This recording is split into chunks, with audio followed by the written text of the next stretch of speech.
Beetroot வடை, 2 cup துருவின beetroot, அதே அளவு கப்பில் 1/4 கப்பு துவரம் பருப்பு, 3/4 கப்பு கடலைப்பருப்பு, சோம்பு 1லிருந்து 1.5 ஸ்பூன், இல்லாட்டி 1 ஸ்பூன் நல்லா கோபுரமாக எடுத்துக்கலாம். இந்த அளவுக்கு 8லிருந்து 10 வரமிளகா. காரம் பத்தலை அப்படின்னா நம்ம வடை வறுத்ததுக்கு அப்புறம் கூட நமக்கு தேவையான அளவுக்கு வெறும் மிளகாத்தூள் ரெட் சில்லி பவுடர் நம்ம சேர்த்துக்கலாம்.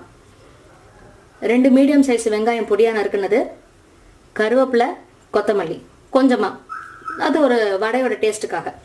இப்போ முதல்ல இந்த பருப்பு எல்லாத்தையும் ஊற வைக்கணும். இந்த 2 பருப்பு, வரமிளகா, சோம்பு இது எல்லாத்தையும் குறைஞ்சது 2 மணி நேரமாவது ஊற வைக்கணும். ஏற்கனவே ஊற வச்சிருக்கேன். இதை நம்ம அரைச்சி எடுத்துக்கணும். மையா அரைக்கக்கூடாது, வடைக்கு கொஞ்சம் குறகுறன்னு தான் அரைக்கணும். அது மாதிரி அரைச்சி எடுத்து வச்சுக்கலாம். அடுத்த ப்ராசஸ் பீட்ரூட்டு. பீட்ரூட்டில் நீர் தண்ணி இருக்கும், எல்லா காயிலையும் இருக்கும்.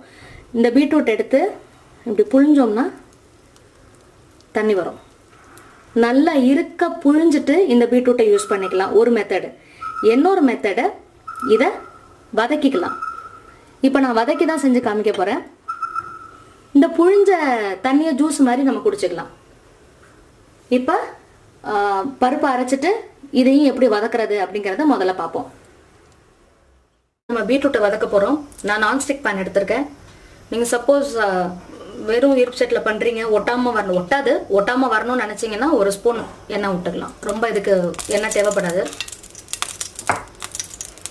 இப்போ சட்டி காஞ்சிருச்சு, பீட்ரூட் சேர்க்கலாம்.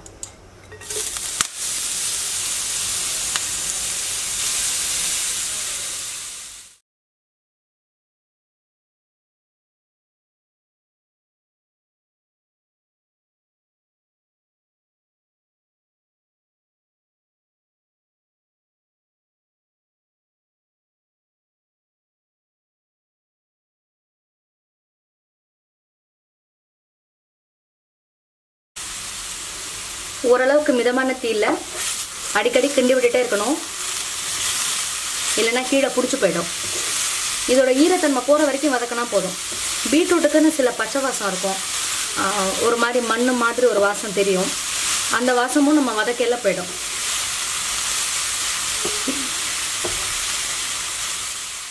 இப்போ பீட்ரூட்டில் பச்சை வாசம் கொஞ்சம் போயிடுச்சு, சத்தமும் கொஞ்சம் குறைஞ்சிருச்சு. அப்போ ஈரத்தன்மை குறைஞ்சிருச்சு. 1 நிமிஷத்துலேருந்து 2 நிமிஷம் வரைக்கும் தான் அதை வதக்கியிருக்கேன். இப்போ இதை அமுத்திட்டு நம்ம அடுத்த ஸ்டேஜுக்கு போகலாம். இது நம்ம இப்போ அரைச்ச பருப்பு.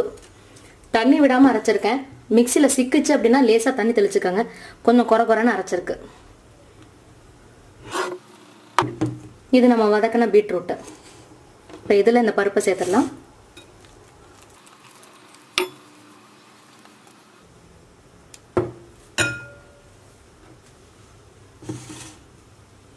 வெங்காயம், நறுக்கி வச்ச கருவேப்பிலை, நறுக்கின கொத்தமல்லி, இதுலயே உப்பு.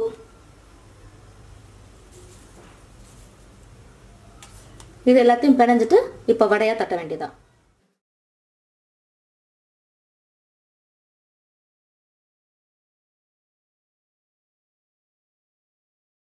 நல்லா பிணைஞ்சிடணும், இல்லாட்டி பருப்பு தனியா பீட்ரூட் தனியா இருக்கும். இப்போ இதை எப்படி வடை தட்டுறதுன்னு பார்க்கலாம். ஒரு சின்ன போர்ஷன் எடுத்துக்கலாம். ரொம்ப டைட்டாலாம் இருக்கல, லைட்டாக தான் உருட்டுறேன்.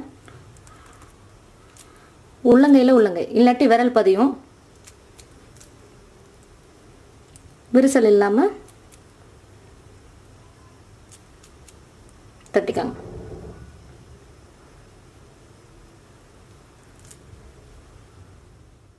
இதை மாதிரி எல்லா வடையும் தட்டி வச்சுக்கலாம். எண்ணெய் அந்த பக்கம் காய வச்சுட்டு தட்டி வச்சுக்கிட்டு நம்ம இதை வறுத்து எடுக்கலாம். ஒரே மாதிரி சைஸாக தட்டி எடுத்து வச்சுருக்கோம். அப்போ தான் வேகிறது சரியாக இருக்கும். எண்ணெய் காஞ்சிருச்சு. இப்போ நம்ம வடையை போட்டு எடுத்துடலாம். மீடியம் ஃப்ளேமில் வச்சுட்டு ஒவ்வொரு வடையாக போடுறேன்.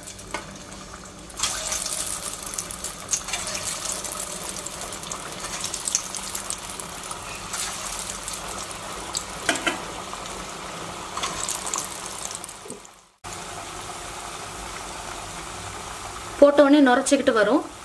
கொஞ்சம் பாதி வெந்த உடனே நம்ம ஒரு தடவை திருப்பி போட்டுட்டு சலசலப்பு தன்மை கொஞ்சம் குறைஞ்சிருச்சு அப்படின்னா தான் அது வெந்துருச்சுன்னு அர்த்தம். ரொம்ப இதை ப்ரௌன் கலர் ஆக்கணும்னு அவசியம் இல்லை. ஓரளவுக்கு நிறம் மாறும்போது நீங்கள் வந்து எடுத்துடலாம். இந்த வடையை ஒரு 2 நிமிஷம் இல்லை 3 நிமிஷம் விட்டுட்டு நீங்கள் சாப்பிடும்போது ரொம்ப நல்லாயிருக்கும். சூடாக சாப்பிடையில உள்ளே வேகாத மாதிரி கொஞ்சம் சாஃப்டாக இருக்கிற மாதிரி இருக்கும்.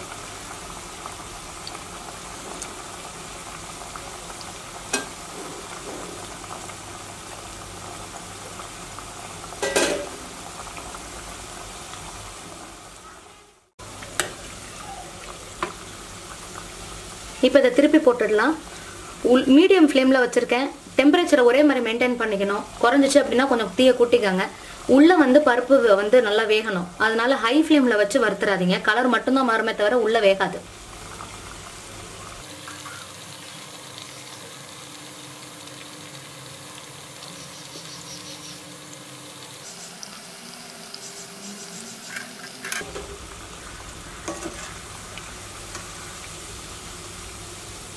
கலர் மாறி இருக்கு. இப்போ நம்ம இதை எடுத்துடலாம்.